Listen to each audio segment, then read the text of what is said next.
Hello, this is Christy Muro, and today I want to show you a new checkbox that we have available when we create user-defined tables. So let's first create a user-defined table. So I'm going to go to Tools, Customization Tools, User-defined tables.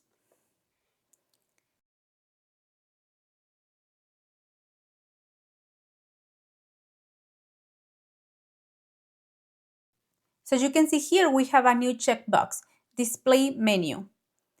So now you have the option to display or not display the user-defined table as a submenu in SAP Business One. So for example, here I'm going to uncheck the display menu,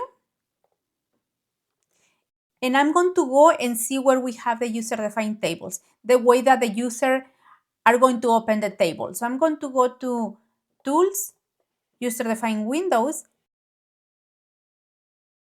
and as you can see here, we don't have the table that I just created because I have unchecked the display menu. Now I'm going to check it and hit on update.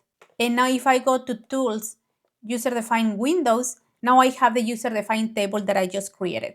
So this is very useful when you have a lot of tables. For example, tables created by add-ons. Sometimes we have a lot of user-defined tables that we don't want the end user to see those tables, or we don't want the end users to modify those tables. So that's why now we have the display menu option, and now you have the option to display or not display the user-defined table in this menu. This option is available in SAP Business One 10.0 Future Package 2202. And that's it for today. Thank you for watching.